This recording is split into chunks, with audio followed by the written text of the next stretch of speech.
colleague, and he knows his stuff. So, are you guys familiar with Tom? Okay.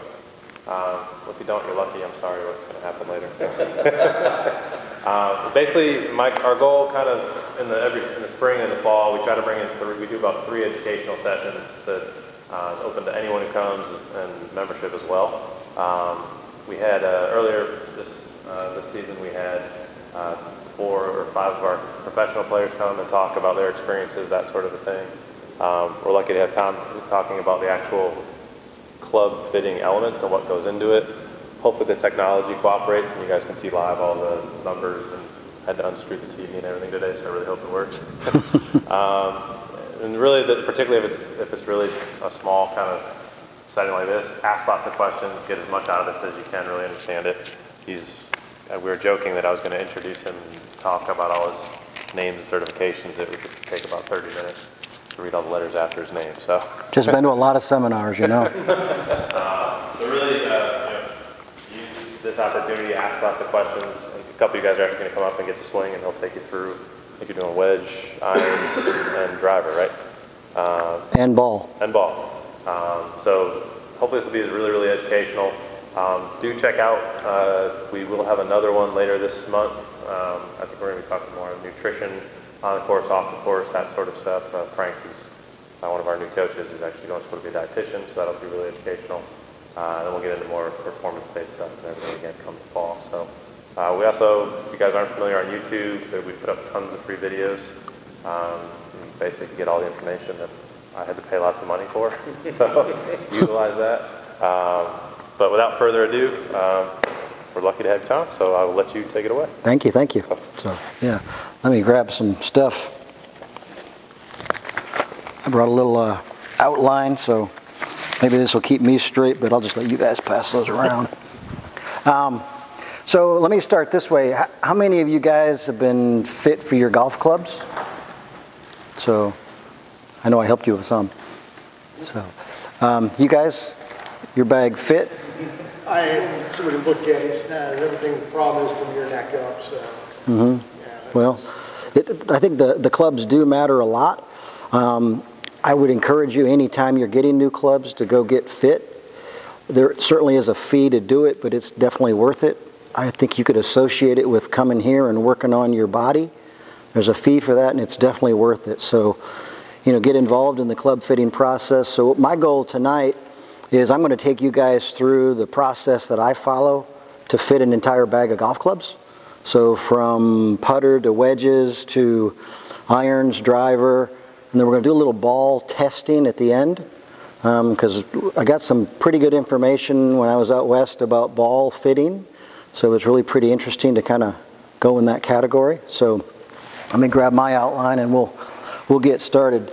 And then as Chris said, I'd like this to be really interactive. I'm going to make it interactive because I'm going to be pulling you guys up here with me so we can actually kind of do some stuff. And since it's a smaller group, I'll get you kind of up and moving about and doing some different things right away. So ask questions anytime I say something.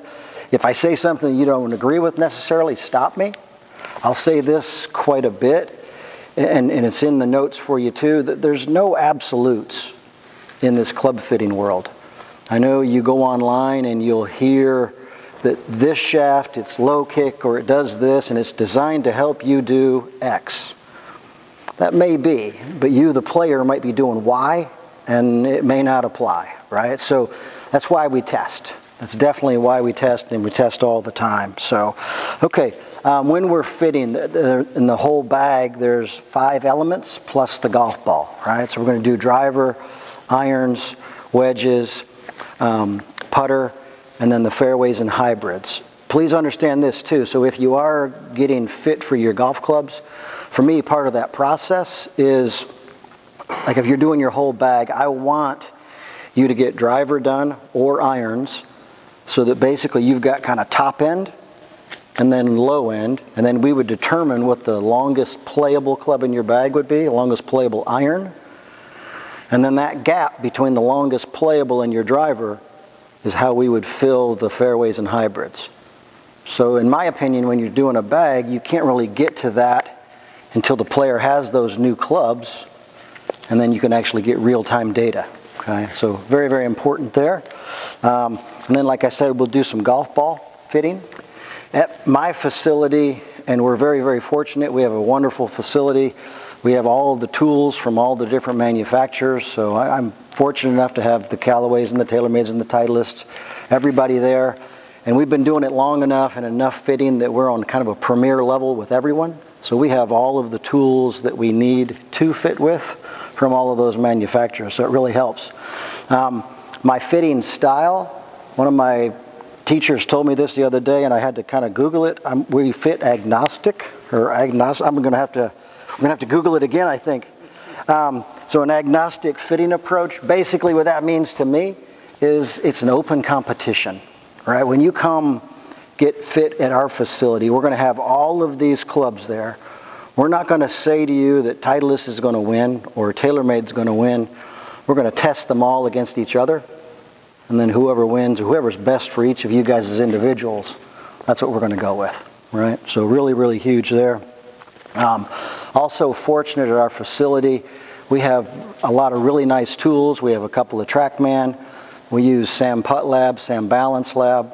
We'll talk a little bit about Putt Lab in a little while when we do putting. And then we also use some lasers and different things as our tools. So, okay. And again, like I just mentioned in the last part of this first sheet, there are no absolutes. And we'll keep going back to that part. Okay. So, okay, we're going to do a little putter stuff. So, and I need a volunteer right away. Thank you. Can you take your jacket off too? Yeah. And I may get everybody, if you take your jacket off so they can see some angles. Sorry. We covered this too, right? With the whole, never mind. So, okay. So putter fitting. There's a lot of approaches to putter fitting. I don't have the tools with us tonight to do launch and roll and things that we would do with Putt Lab. So I want to make sure that I can get you set up correctly and get you in the right length and the right lie angle for the putter. Okay. And as you guys, when you look at your sheets, I provided a form in there on the next 2 pages from Couture Golf, which I'll take you through in a second. But it's basically, you can use that to measure your own self when if you want to get fit for a putter, right? At least from a length and lie standpoint. Okay, so here's what I'd like you to do. If you'll just stand up straight with me and then just put your arms out in front of you, good. Then I want you to tuck your elbows into your waist this way, good. And now from there, I want you to tilt, okay, good. And then just unlock your knees. Okay, so now we've created a posture that I feel like would be correct for putting. Okay, let's do that again. I want you to turn to the side so they can see that, right? Here. So, yeah, and here's kind of the rule, right? So we would tuck and then tilt. And now from there, we've got him into a good posture. I'd want it such that his eyes would be over or slightly inside the golf ball. Okay. From there, then we can determine what length putter that this player needs. Right? Go ahead and set up. So in the sheets I gave you, we could actually give you numbers. For me, I've done this long enough that I just insert a club. All right. Okay. So yeah, good. Okay. And so what I'm looking for, and this is kind of where the teacher and the fitter mesh. So I'm looking to get him set up in a good position, which I feel like he is. And now from there, go ahead and make a couple of strokes for me. So what I'm looking for as a teacher is I want people to putt with their core, not with their arms independent. Okay. So when I get him to kind of tuck and tilt with his arms connected, he can do that. Okay. So now from there, basically, let me steal your putter for just a second. So we've got a 34-inch putter and we're choking down about an inch, so somewhere in the 33 category. All of the manufacturers would have kind of a, and thank you. So all of the manufacturers have kind of a length versus weight ratio for their putters. So with the Camerons, you know, at 33, you're going to have kind of a 15 gram in there. 32, it's going to be 20, and so on, right? So that's how I would get someone set up into the right length, and then from there we could adjust to the corresponding lie angle of the putter, right? Now again, there's lots of different things that we're looking for in a putter fitting. Certainly we want to get into, you know, how someone can aim it, how it looks visually. I'd want to know their style. So if we were doing a fitting again, you know, I would begin the fit once I got his static measurements, and every fit I do for every element of the fit begins with an interview. So in the interview, I want to learn about the player, what it is they're thinking. So example, in a putter fit interview, I'd want to know your thoughts on the putting style. So are you kind of an arcer? Are you straight back and straight through? Okay, so kind of get his feel. Whether me as a teacher, I agree with that or not, I'm still looking to kind of get him set up correctly and kind of work in his game plan. What he's looking for, what he's putted with in the past, I think that's really huge. You know, again, back to the part that nothing's an absolute. We go on Putt Lab, and you know the system will recommend that he could be a face balance putter, he could be a mallet, could be a blade, but he may have putted with this his whole life and he likes it. There's got to be feel. So the biggies to me in a putter fit, that we get you set up correctly, right? So your body can work correctly with the putter. It's got to look good to you. It's got to feel good to you.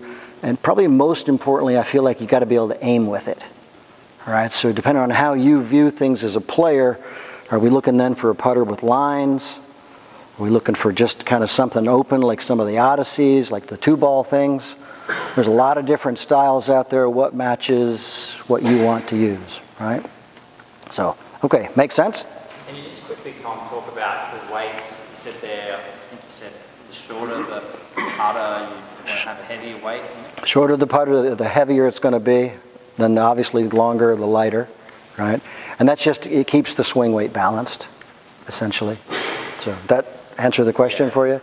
So, and again, that's not really anything that you're going to do, although I will say this, so with certain manufacturers, and they're all starting to kind of come more on board.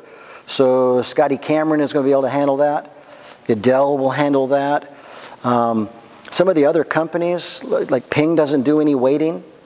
Right, so if you got if their stock is 35 and you need 32, they might cut it down for you, but it's a kind of a light 32, right? So it's a little dangerous. So we tend to kind of stay in our fits with, we use a lot of Scotty. We're starting to use Adele because you can custom fit the tool to the individual.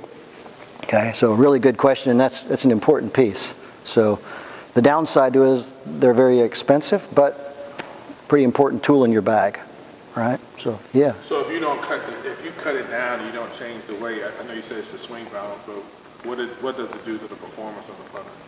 If you do cut it down and don't change the weight? You don't change the weight. Yeah, well, so it's going to affect the balance of it, right? Because so they're engineered to be, 32 inches at 20 gram ports, right? So it's going to affect the balance of the putter. And also then if you don't replace the weight, then it's going to affect the center of gravity as well. Okay. Right, so it's, in the old days, when we first got clubs, everything was just cut down for you and handed it to you, right? So, and that's better than not.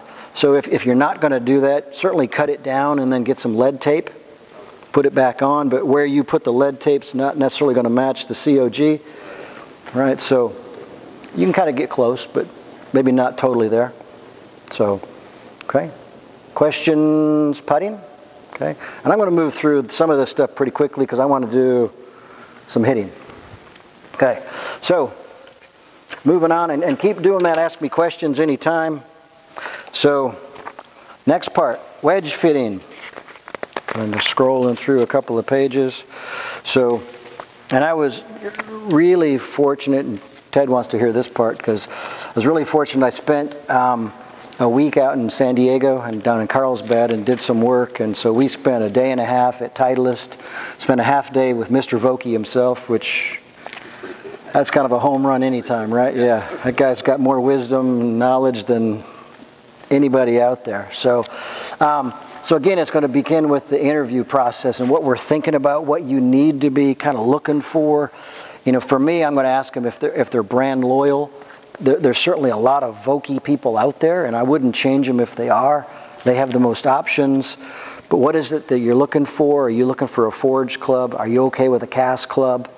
Just so you know, Vokeys are actually cast clubs. They don't feel like they're cast, but it's a cast product. So some of the other ones, the TaylorMades and the Callaways, those are forged. TaylorMades are milled. They have some better feel to them, I think. But it just depends on what you're looking for, right? Then the last part kind of in the interview is, And this is where you'd have a kind of a jumping off standpoint. How many wedges are you looking to carry in your bag?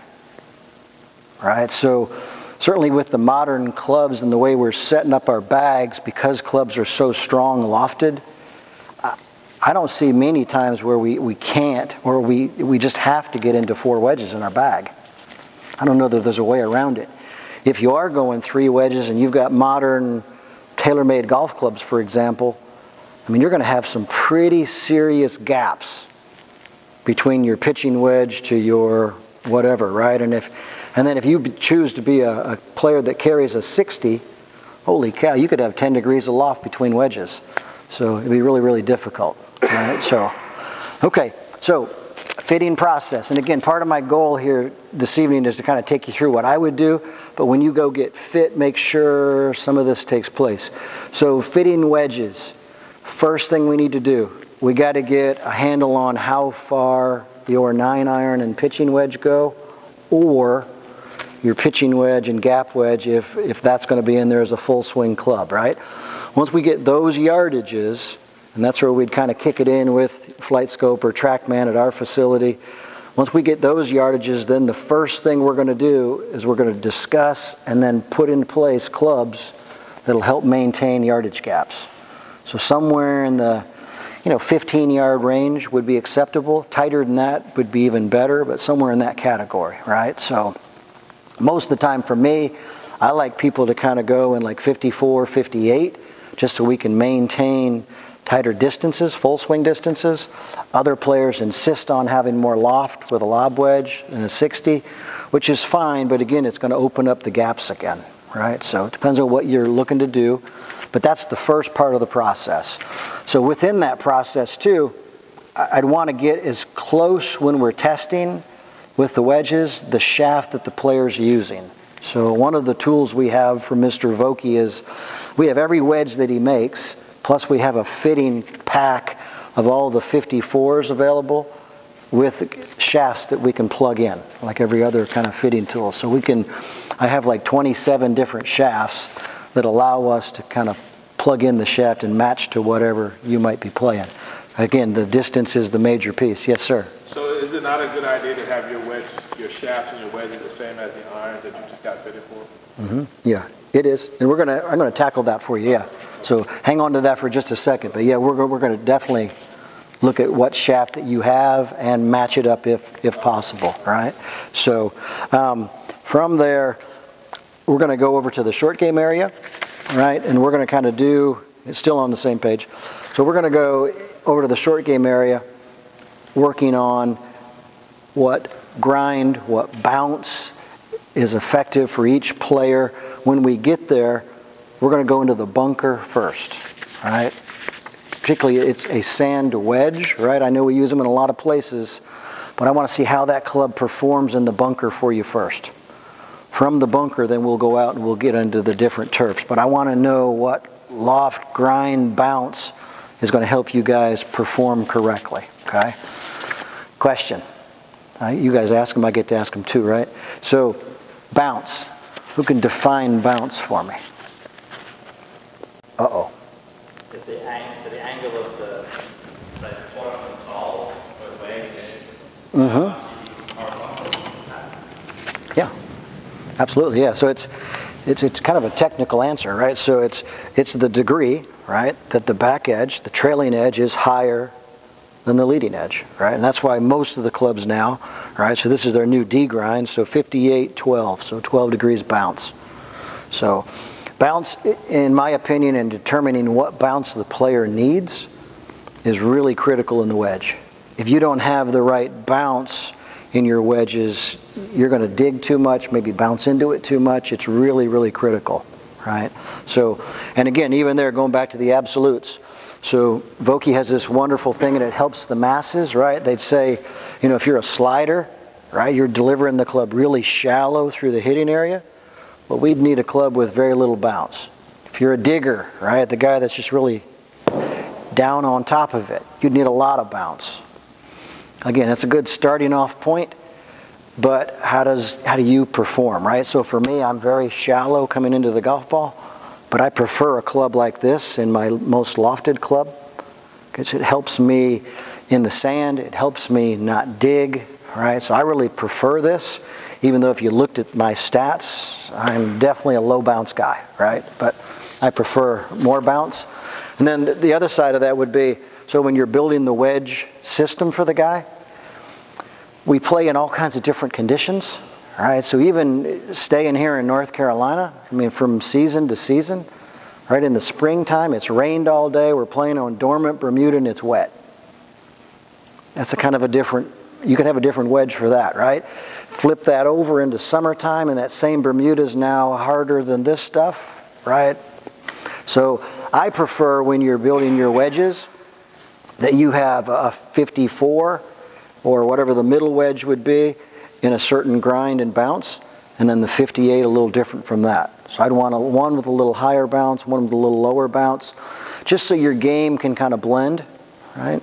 So again, you could kind of match and say this guy needs this specifically, and it depends on the skill level, of course. You know, so if it's a brand new player, I'm more than likely going to give him 2 high bounce clubs just because that's going to help him the most, right? The more skilled the player, then the more we would work in variance there. Yeah, Ted? Can you talk about grind? Grind? Yeah. We have lots of different grinds. I brought several. So the grind and the sole, so you can see I brought all 58s with me, right? So this is how thorough Mr. Vokey is with the different wedges, right? So the different grinds and the bounce, so they're creating different head styles to match the player and what he's trying to do. Again, I kind of shared a little bit like the slider guy, sweeper, the downward guy. So there's certain wedges that are built for that. So that would be the grind of the wedge. Like this one in my hand here, this 58K. So that would be, it was a very popular wedge amongst the tour players last year. And even though most of the tour players aren't so steep and downward with their wedge play, it's a wider sole, it's got a lot of bounce. It's very, very forgiving, and it works really well out of sand conditions, right? They've replaced that this year, or not replaced it, it's still in the line, but the big thing that has been added is the 58D. So essentially what they did, and this will kind of go to your question, Ted, so it's with the 58D, they took the K, they did some grinding on the heel and the toe. They made this club a lot more versatile, so you can open it, close it, move it back, forward. Has just a lot of ability to play different shots with that club, right? So again, so the style of the wedge, the grind, the bounce, all of that's really, really critical. Back to your question about the shaft. Most typically, right, so if you were just ordering wedges and you knew what kind of grind and bounce you needed, just match shaft to shaft. The other consideration, at least for the most lofted wedge in your bag, would be if you were a Project X 6.5 guy, maybe we go 6.0 in the wedges. Give you something a little softer, just to add some feel. I wouldn't want to go crazy soft, all right, but give you something a little softer. That's an option, right? Again, depending on what you're trying to do with them, okay? Does that make sense? Okay, so. You can have a wedge that's like 58 or 60 to play out of the bunkers that has high bounce and fairly wide sole. That's not recommend against that. Oh, no, I would encourage that. Yeah, for sure. Yeah. That's, I play, I'm a TaylorMade guy, but I play, effectively I'm playing this K grind in my club, so I really like it. It's a great system. Callaway makes it in a wide, right? It's what they call their K grind. But I think it's a very effective wedge for the bunker. But I also find that you can use that same wedge in the tight turf. So I'd feel very comfortable hitting a very soft, high shot off this turf with a wedge like that. So, but that's probably more wedge style in play. So, okay. Question on wedges? What options do they offer in shafts, like Vokies and stuff? Are they? I'm going to answer that with essentially every. They're offering every. Okay. Yes, sir. Yeah, like I said, so we have like 27 different shafts we can put in these things. Yeah. And we have all wedges for testing. Yeah, you name it, and we have it. So yeah. So if you guys want to, we're going to move on to the next topic. But if you guys want to take a look at those are not plug and Titleist in any way, but those are the brand new wedges that are being released next week. So So if there's anybody here from Titleist, they're happy with what I just said. Kind of a shameless plug. So, okay, so iron fitting. And this is where I'm going to ask for my first volunteer. Whoever wants to get fit for iron is going to take you through the process. So again, like I said, so we're just going to go into the interview. And it's interesting in the interview for me. So like the people at my club that I work with, they probably wouldn't even know that I'm doing an interview with them when we're doing a fitting, because I know them pretty well. Like you and I wouldn't have to do much of an interview. I got a reasonable handle on what it is you do, right? And I'd still ask more specific questions, what he's looking for, that kind of thing. So, you know, and in the iron fit, there's a couple of things that I'd want you to consider. And so what's going to benefit you as a player? Do we need distance, right? Most people don't turn it down, but the better the player, the less they're interested in distance, right? They're interested in other things. So is your agenda distance? Is it being able to hit it higher? You want more consistency? Do you want feel? Do you want to look down and see that it looks like a player's club? So what it is that you're looking for, okay? The next part, what I would do, and that's why I'm going to bring somebody up. Will you hit some for me? Sure. Thank you.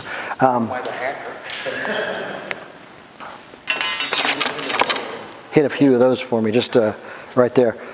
So while he's loosening up, you know, so what we're going to do, and these numbers are going to pop up, of course, right away. So I'm going to have, anytime I do a fit, I'm going to get a baseline of what it is they do. Right? So I want to get 5 or 6 swings, get their numbers, get their speed, and then I'll take them right through the data right away. Okay? If you guys will flip over, and just so you can kind of see, and I'll have you kind of help do this fit, if you will. So the back page, I just provided you a little iron fit quick guide, or quick guide for iron fitting. So the first thing that we're going to do after he gets, you know, hitting a few and gets loosened up, we're going to look for swing speed, right? In this case, it's going to say club head speed. So, and then you can look at the graph there, and then based on speeds, we're going to have kind of a jumping off point for as far as the shaft flex goes. Make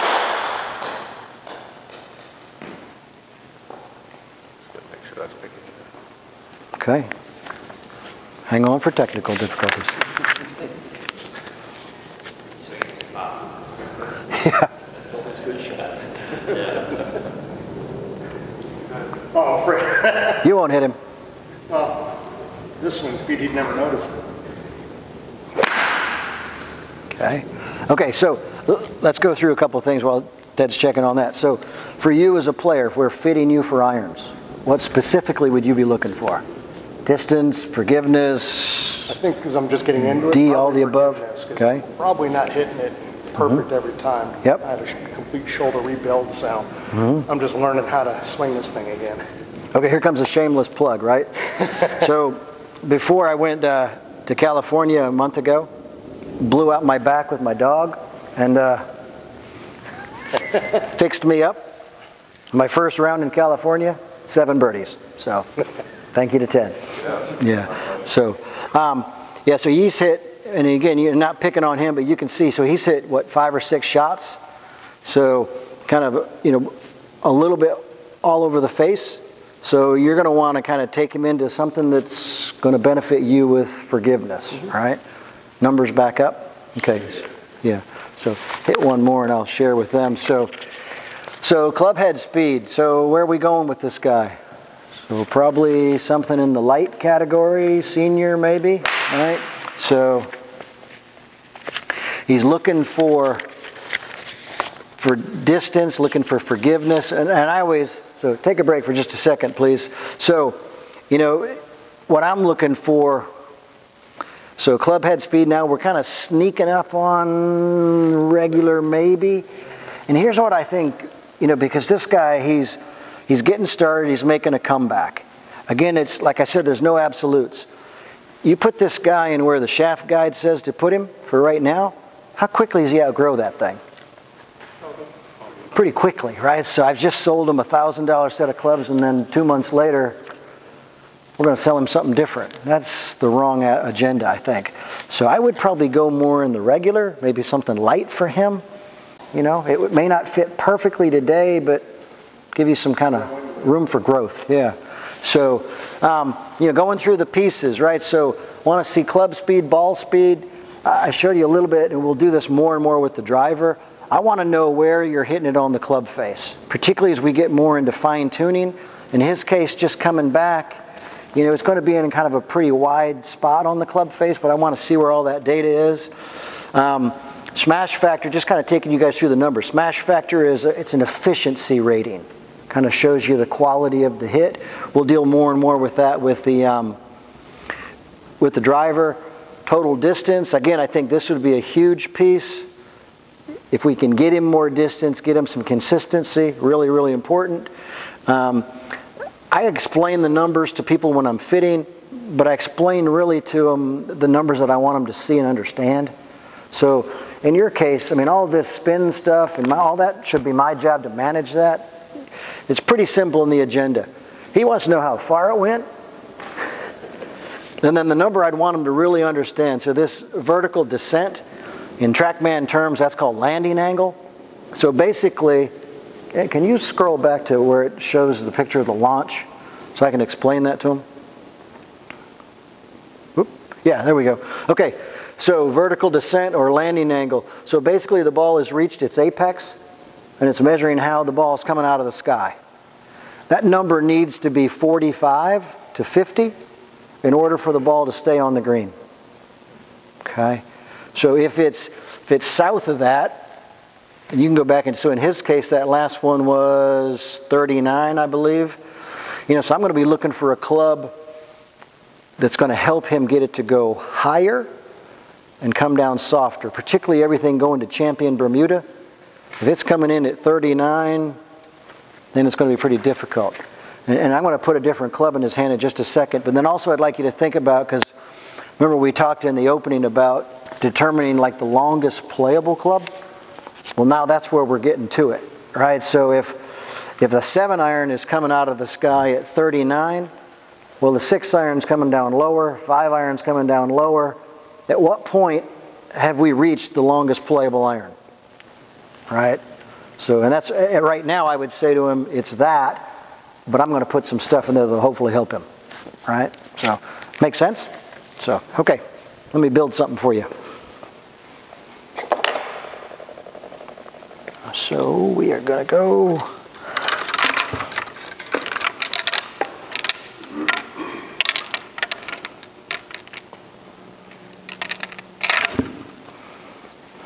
okay.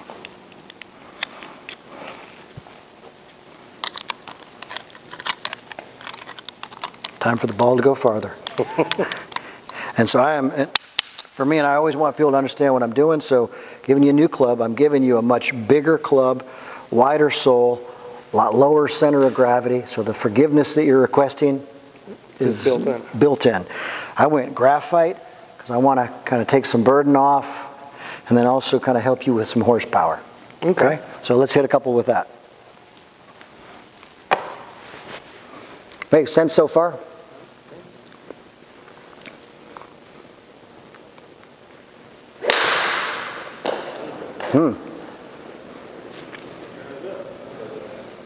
Okay, so now we just carried it further than we had total before. Ball speeds up. Hang on for just 1 second though. So let me steal that for a minute. Okay, so also, and this, again, this is really important that when you guys are doing this, when you're getting fit for something. So all of those numbers got better. Maybe this is a better club for him, but the simple truth is he hit it in the middle of the club. Okay. So, but I'm not picking on you, but so oftentimes you look at the data, right? It's spinning this way or spinning that way. It didn't do good, but I mean, you hit it all over the face as opposed to the middle. Well, it's going to go better there, obviously. So, thank you. Yeah, hit a couple more.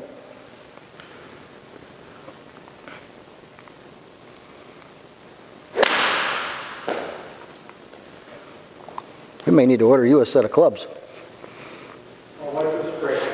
See now, hang on again for just a second. So, I mean, look at where we're going now. Do we have, can you, thank you. So now, so look at where we're going in distance. So we've gained 25 yards, right? That's really pretty good. Now we're getting to the number that I think is really important. And that's where I'd want you to manage that, right? Because so some clubs will go far, but are you carrying it far enough and is it coming out of the sky correctly? Well, this so far is doing both. All right, so I like that a lot for you. You know, and he's just kind of going.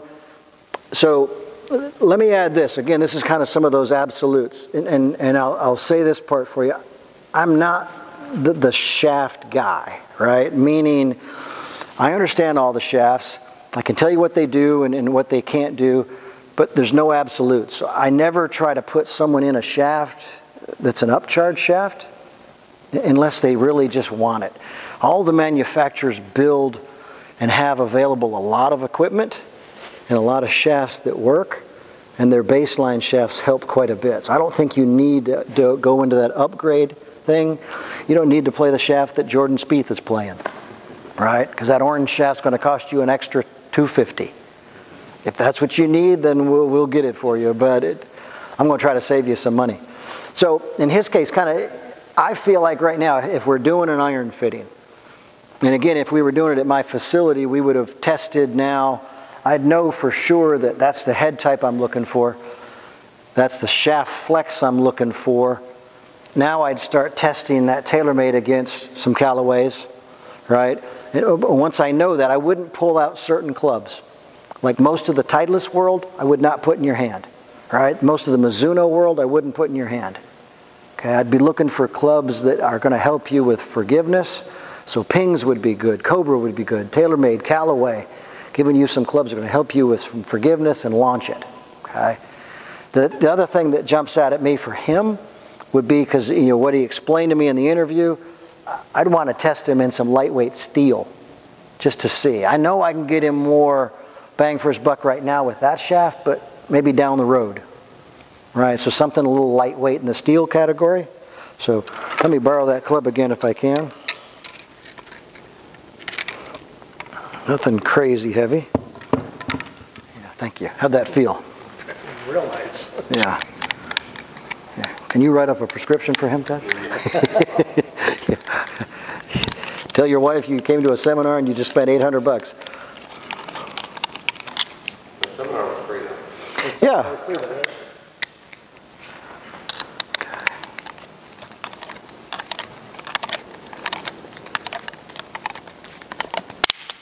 Okay, couple with that. Okay. And so while you're doing that, one of the big things would be kind of the loft and the lie, right? So checking those and adjusting those. Some people fit with what's called a lie board. I never use one. I really don't like them. I think it's not real. It'd be like if I asked you to hit off this floor. It's not real comfortable. So I test in different ways with the lie. And then also, let's see where we're going. Yeah, see, we went south right away, didn't we? Doesn't feel as good either. Yeah. Feels like Yeah. Right. So yeah, that's what we're looking for. So you can see now we did gain in that lightweight steel, so we're okay here, but we just lost 11-ish yards. All right. So definitely don't want to go there. Yeah. So okay. Thank you. No, thank you. That was good. So iron fitting, right? So again, a lot of different pieces. I want to go through the interview. I want to get for each person. If we did this for each one of you guys, they're going to determine shaft flex and then head type. I want to get that part done, and then we'll start doing some testing, right? So for me, once we establish that, then we could kind of fine tune on the end with different shafts, okay? And for me, so like one of my members, if I'm fitting them for clubs, I'm going to put the lie angle that I want on there based on kind of my knowledge of 30 years of fitting. I'm going to set the lie angle the way I want it. But for, like in your case, I would have you play them for 2 weeks and then bring you back, and then the wear pattern on that brand new head, that's going to help me when I bring you back in to kind of evaluate them. And then I would do any loft lie adjustment there. Okay, make sense? So, okay, so that's kind of the iron fit, but again, it depends on the player, what you're looking for and what you need. Okay. So you would start them out as standard, is what you're saying? And then make adjustments after they play based off of wear? Is that what you're saying? Mm-hmm. Well, no, I would set their clubs based on where I felt their lie angle needed to be. At that time. Gotcha. Yeah, right. And then after they played them for a little while, then I fine tune them. Right. So for me, I like to do it that way because it's a service. This guy that just spent X amount of dollars with us, I brought him back in and kind of given him a little extra, TLC. So I think that's a help. So, okay. Next. Any questions there? Driver fitting. This is the fun part. I'm going to save you for ball speed. So, what is your speeds? My driver. Yeah. 110. Oh, cool. Yeah, will you hit some drivers? Yeah. Ball go far with this guy. Yeah. Here, hit a couple of those just to loosen up. And what loft do you play in your driver? Okay. What driver do you have? You have the what? I just got it 2 days ago. Oh, very good.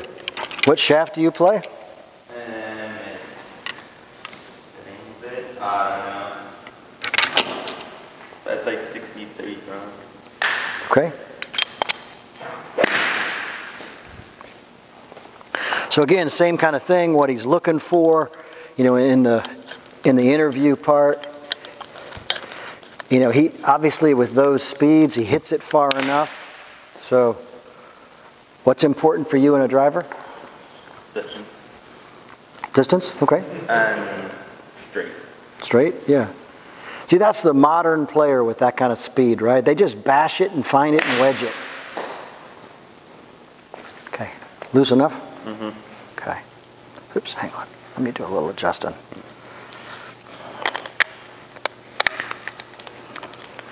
Don't need you hooking right out of the gates if you're not a hooker. Mm-hmm. Well, I kind of draw them more. Yeah, well, you draw it even more from where it's set up.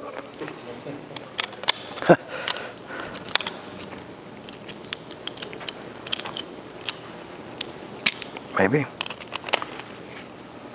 Yeah. Okay, good.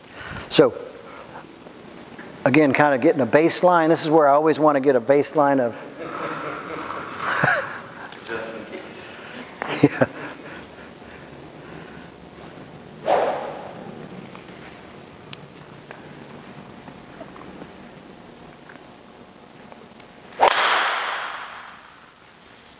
Straighten up. Okay.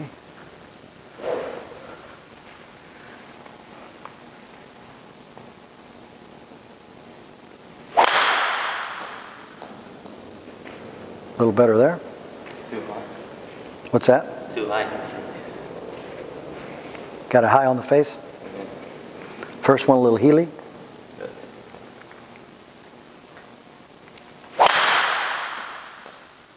Okay. So let's look at that first, just a second. So, yeah.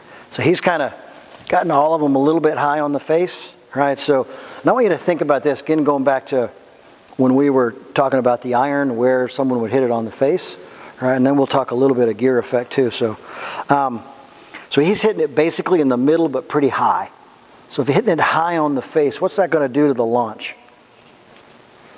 Going to go up, right? So if he's going to launch it high, what's that going to do to the spin?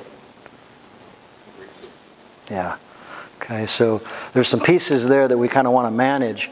And in this case, if you're just in kind of a pure fit mode and you don't know where he's hitting it high on the face, the quickest way to fix this would be to change loft.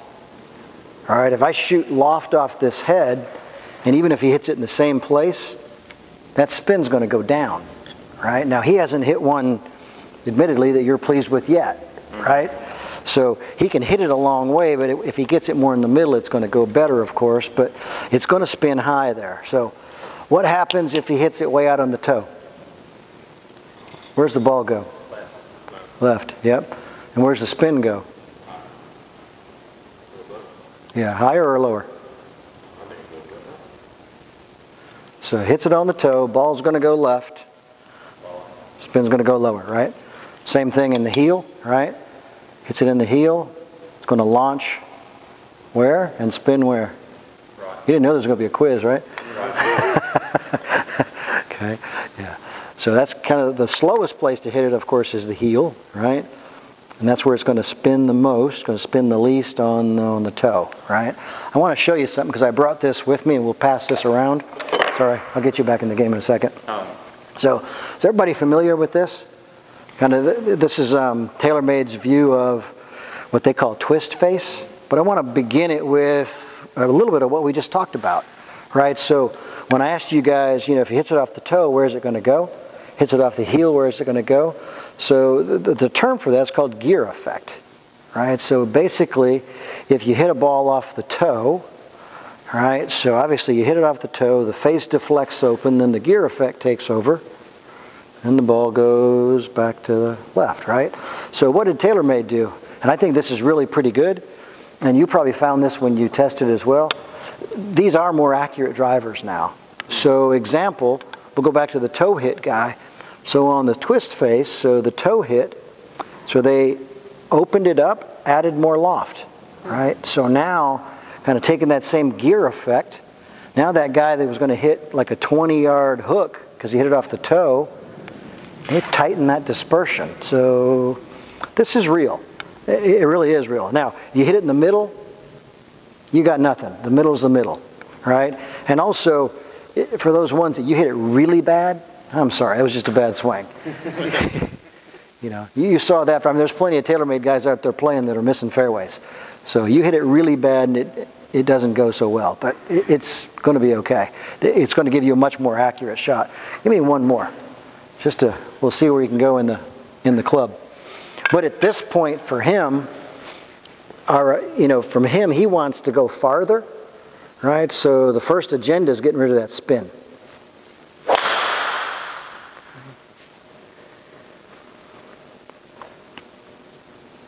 Okay. So, and fixed it there, and you got that one more in the middle that time? Yeah, a little bit lower. A little lower, yeah. So, is that tee height a bit high for you? A little bit. Okay. Yeah. So, but you can see though, even going back, and I may need your help on this one, Ted, to go back in the slide. We'll look at this for a second and then go back. But so you can see, so the club speed wasn't much different, maybe a little bit different. Ball speed's similar. The smash factor, the efficiency rating is way higher because he hit it in the middle of the club. But obviously then the distance came back in, and that's probably about normal distance for you? 300, somewhere in there. So, but, my point for you, because it was in the 270 category with 3600 spin, as we spun him down, that's when it got better, right? So, how does that feel to you, that club? I know that's the one you just got. One of these sound, I guess. You like the what? Really solid sound. Mm-hmm. Yeah, they've improved the acoustics of it for sure. So, and at this point, so I feel like, once he hit one really pretty well, we got him, we know he's in the right head, since he just got one the other day, right?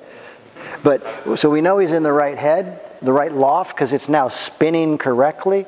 It's at this point where we would then start doing some shaft work, testing some different things, right?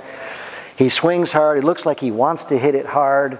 So the only thing I would maybe change, I'd just beef it up a bit. He's definitely got some horsepower. So maybe go a little heavier in the shaft. Let him feel like you can hit it and not worry about it going too crooked.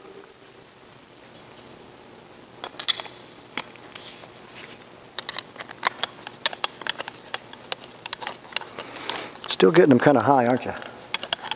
And on the face. Oh, yeah. Yeah. Okay. So all I did there, again, I do feel like it's the right head. I feel like we're in the right flex. He's in an X flex. So the spin is down, and it's just kind of fine tuning with shaft at this point.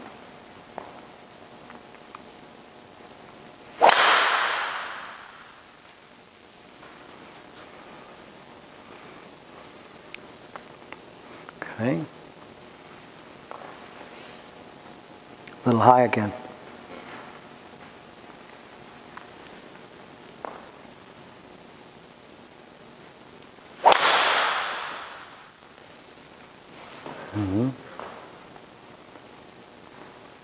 Yeah. How does that one feel different to the other shaft?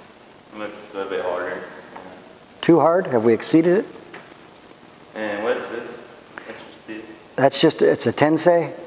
I had you in extra stiff, and I would assume that they fit you into X before.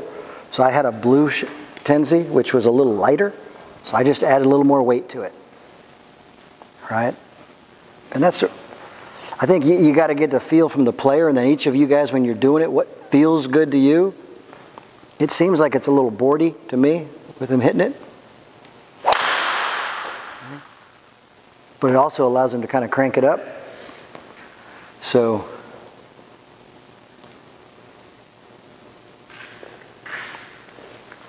for me, I think it was where we began, kind of in the blue. And what shaft did you end up with the? I know what it's called. It's a black one. Yeah, I don't know. Okay. So he's like me. He's not a shafty. He just wanted a club that works, right? So, yeah. And there's lots of different stuff out there. But again, so my encouragement to you guys, when you're getting a driver, and there's a ton of them out there, right? A lot of really good ones. I'd want to know first in kind of the protocol. I'd want to get shaft flex. Just generically, right? I brought 2 shafts, so it's not like we were going to test a lot. So I want to get the shaft flex correct. I want to get the loft correct and the face position correct. I want to get those done so that we can get spin and direction underway. And then at the very end, then we'd start testing shafts. So I will say this about some of the exotics. You go into some of the Oban shafts that are going to cost you an extra $200, $300. You can gain some speed.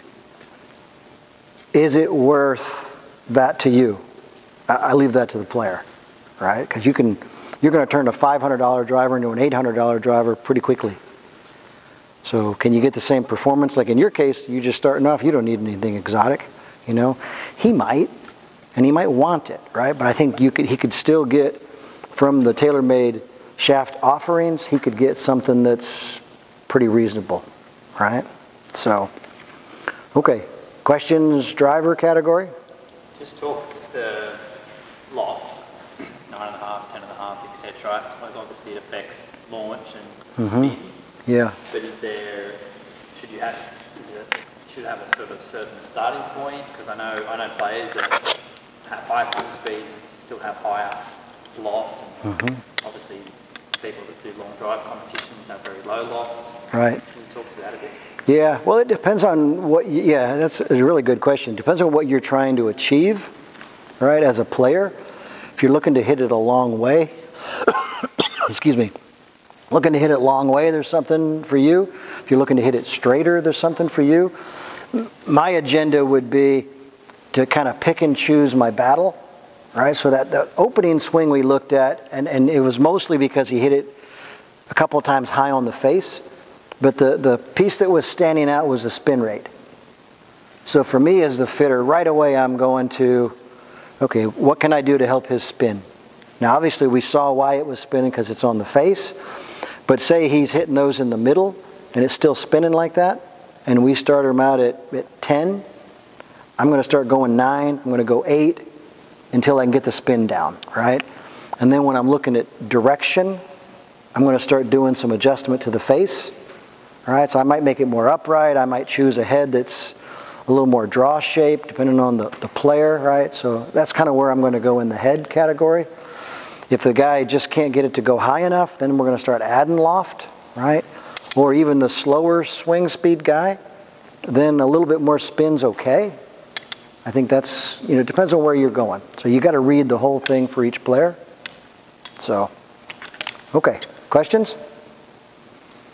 Will you hit some for me? I'll dress to hit. Okay. That's a no? Can you go again for me? I want to do, so I'm going to take you through this, and that's where I'm going to need your help, Ted, with that. So we did in, I'm going to put the blue one back in there for you. So when I was out in California, we finished up with Callaway, and we did a ball speed test.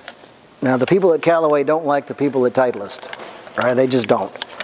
Okay? And I mean, it's kind of natural, but they just don't. So we did a ball speed test. There was 19 of us in the class, and 19 of us hit like 10 Pro Vs and 10 Chrome Soft, right? And we measured where the ball speed was. So it's pretty amazing to me, the difference. Now, at that point, all 19 of us gained like 3 miles an hour with the Chrome Soft over the Pro V. Okay, so kind of in the ball fitting category, hit a couple more to re-loosen up, if you will. So in the ball fitting category, again, what's the player's agenda? What are you looking for? I can tell you that the people at Callaway and TaylorMade, their agenda, they are selling you on speed, right? They're going to say our product will go faster, go farther. The people at Titleist, they're going to tell you we fit balls from the green back to the tee. I'm not here saying that one's right and one's wrong, but what are you looking for as the player, right? So, okay. So I just need to be able to read like 5 in a row, and we'll measure ball speed. There we go. Yeah, that'd be perfect. Go there. So this is just kind of a fun little test to kind of wrap it up and see where he goes. So, yeah, no holding back now.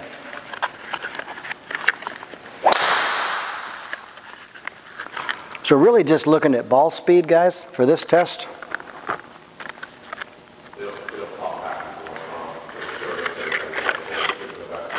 Okay.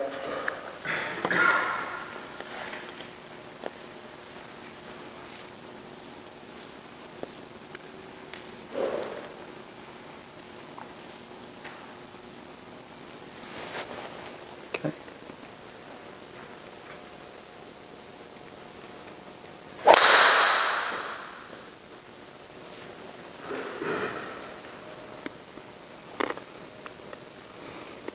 $157. Yeah. Crank it up. So that was pretty good. 157. 161. Okay, give me one more.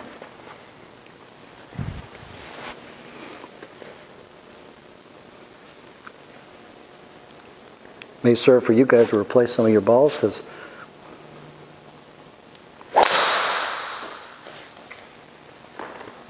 okay, good. So what's our highest one there, Ted?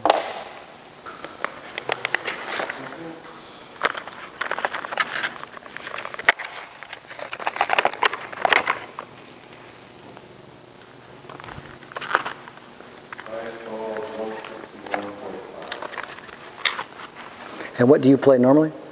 I play TaylorMade TB5X. Okay, that's coming next.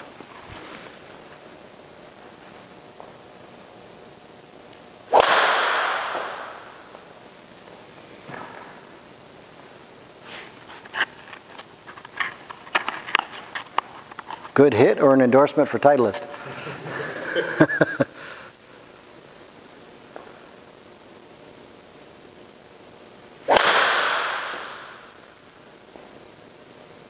Yeah, okay.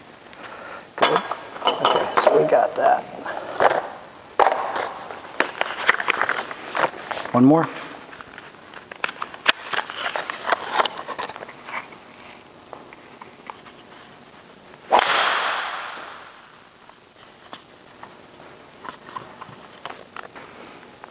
I don't know if you're warming up or what, but ball speed keeps going up. What's that? TP5 now, yeah.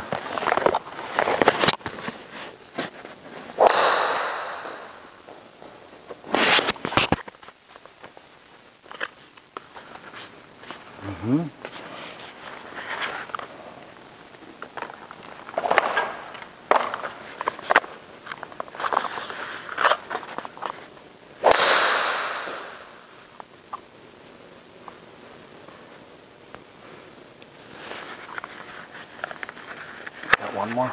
Yeah.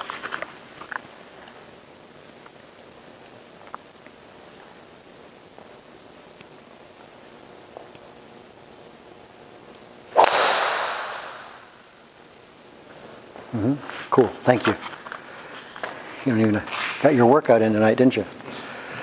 So I think, you know, you look at it, and I'd want to do more than we did for him. You know, we all hit like 10 balls apiece, got a better average, better data point. But at this point, you look at it, certainly the Titleist and the TaylorMade were faster than the Callaway ball. Right? My friends at Callaway wouldn't want to know that, but I would say to you, kind of on a, you know, a non-absolute category, the balls that are going to go fast are going to be the TaylorMades and the Callaways. The Titleist is going to be kind of middle of the road. That's what kind of company they are. They're gearing into performance, not necessarily just speed. But what are you looking for as a player? Are you looking for feel? Are you looking for performance? So for me personally, I played the TaylorMade ball. I think it goes a long way and it still has really good feel. So there's a lot of good stuff out there. So kind of the end game to that test really is, I'd have you guys kind of look outside the box, look at what you're playing, and maybe test some different ones to get it. In your case, right, so if you were a Pro V1 guy as a newer player, putting you into Callaway or TaylorMade most likely would get you more distance. Right, it really would. So. Did you follow up with putting, chipping to see how it comes off? The ball will affect those also. Yeah. For me, again, it's the agenda that you're looking for. What's this player need? Right? If you want to go far, I think your ball test is going to be using a launch monitor. Right? If it's feel, I think you go out to the green and you're hitting chips and pitches and deciding what ball is going to be best for that guy. You know? Ideally, it all comes together. What's that? Ideally, it all comes together. You hit far range, you have good feel. Yeah. Well, I think in the industry, there's so many good golf balls now. There's so many good clubs and equipment that there's a lot of stuff out there that you can play. So Titleist owns the market on balls, and rightly so, but it's changing. There's other things to look at for sure. So, okay. Questions? So how much do fitting sessions cost? I charge $75 per element. Right, so there's 5 elements. Don't charge for any ball, or if you do the whole thing, it's $300 for the full bag. So I would encourage you to get fit if you're looking for new clubs, right? So, and there's a lot of different styles of fit. You know, ideally you're getting fit by, you know, someone that knows your game. Although I get a lot of people from a lot of coaches sent to me. So it makes the interview even more important because I need to know what it is they're trying to do. But, so, yeah. So how would what you do compare to what a place like Golf Galaxy would do? How do I compare to them? As far as what goes into the fitting? Well, so we're probably the main thing right away is we have as much equipment as they do, probably more in the test category because of what I do. We're indoor, outdoor, so we can hit real balls from indoors to outdoors and you can actually see it, you know. So I think the biggest thing I have on them, and I don't know all the different fitters, but I feel like I'd probably know more than they do. And I'm not putting down them as a company. I would say that to almost anywhere. So, not to be cocky, but... So you do take people outside because you're a private club that you take. Yeah. Prestonwood's private, but it's kind of resorty, I think. Yeah. You'd agree with that, wouldn't you?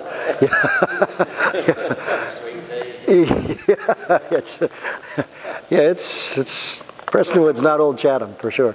So if you're fitting for 1 element, how long would that process take? About an hour. Yeah. So again, so say you came for a whole bag, I'd have you do driver or irons first, right? And depending on your schedule, I might schedule 2 hours and do like driver and then putter, or driver and or irons and wedges, right? But it's at some point, if you're trying to get too much done, we call it kind of, you got to manage their pitch count, because you start on drivers and the guy's going to get smoked. He could probably hang for a while, right? But how many other people can slug drivers and then not get affected, right? So it's a bit of a challenge. So I would, for me, if you're somewhat local, I'd do that. I'd get the clubs in. I could bring you back the next day to do either driver or irons, right? The other one. But then once we decided on longest playable iron, and then we got driver, I'm definitely waiting until the product gets in to fit you for the hybrids or fairways, whatever that might be, right? So a full bag fit to me, you're going to visit me 3 times minimum for that. So basically it's kind of, we look at it as like almost 5 hours. So, yeah.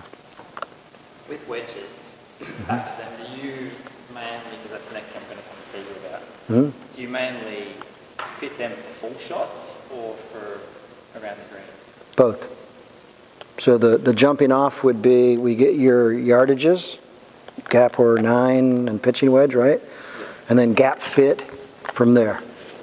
Yeah, all right, so we get, yep, yeah. But then bounce, yeah, grind, yep. Feel for the short shot, is that what you mean? Feel and performance, yeah. So once we've established that, example, you know, to fit your gaps, your 54, 58, or whatever the numbers would be, then we're going to go out to the short game area with those clubs, with the different grinds and bounces, and then decide what helps you best around the green.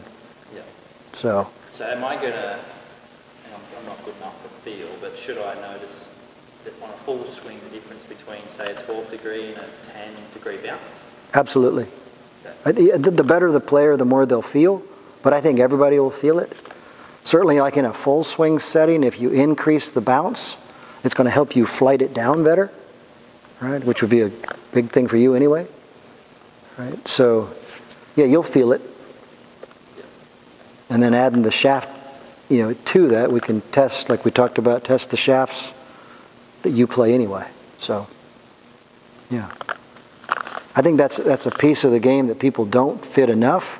Putter doesn't get fitted enough. People want to get fit for this thing, right? Mostly. So it's all about speed. But so, okay. Any other questions? So, well, thank you guys. That was fun. Thank you all for coming. Yeah. Thanks everybody for coming. If we can just give Tom one more big round of applause. Thank you for sharing his time, all of his knowledge. Any questions about anything you heard today? Obviously you can contact Tom, contact us. We can get a hold of Tom. Yep. Yeah, thanks again for coming. Yeah. Appreciate it.